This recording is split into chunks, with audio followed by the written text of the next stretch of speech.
You've seen this before if you have Facebook. Facebook's newer algorithms display your friends' activities over their posts, particularly if your friends don't post a lot or if you don't like or interact with these posts. Facebook cleverly hides these posts because it assumes you don't really want to see that because you never interact with it. Now, I was never really one for social media, but a conversation with an old psychology teacher of mine a few weeks ago got me thinking. 10 minutes of scrolling presented me with 5 of clickbait headlines, as they've become known. This might be more frequent for some.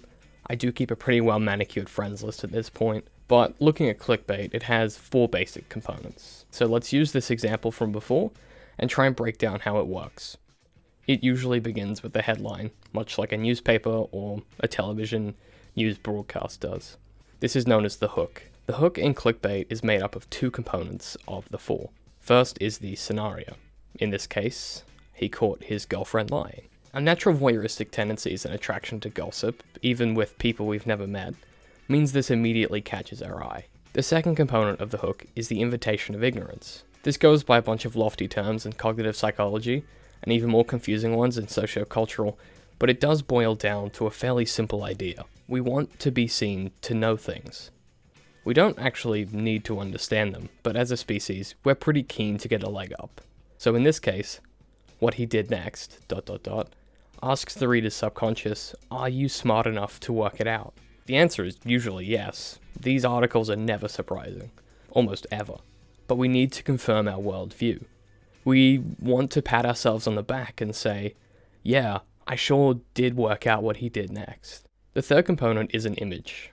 Now, this has evolved largely from the medium itself, as Facebook tends to promote images, but it does contain almost always 2 things, either at the same time or separately: sex and a slice of the story.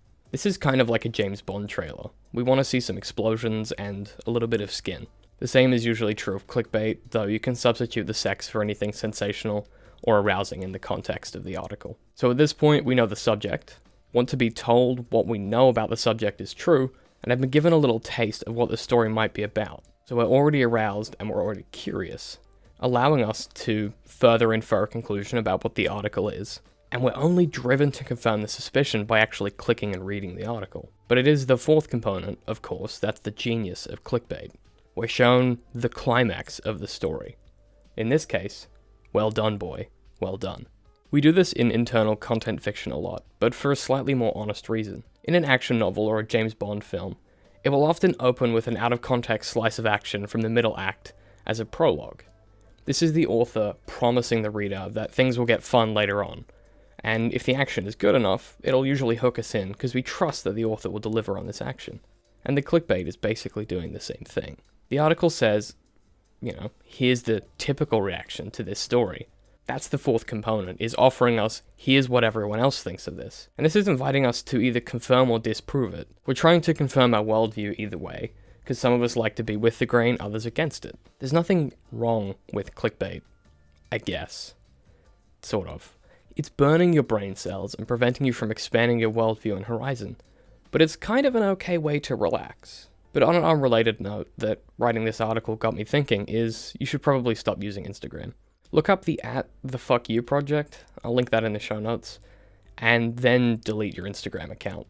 It was okay a few years ago, Instagram I mean, but it's kind of circled and become a toxic competition to see who can be the happiest or most tired.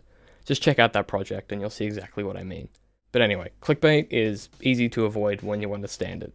I guess that's what I'm saying. And there's nothing wrong with it, but the minute that you understand how it works, you might think twice before clicking on an article. Hey guys, thanks for watching this episode of Through the Glass. Once again, a really interesting one for me. I really like the whole psychology behind clickbait, Facebook, and all that good stuff. So if you did enjoy this one, the best way to let me know is to drop a comment and tell me what you think of clickbait.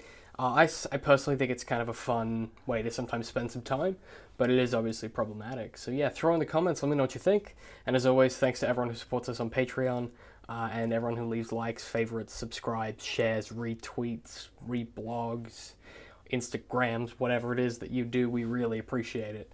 And as always, I'll see you guys next time.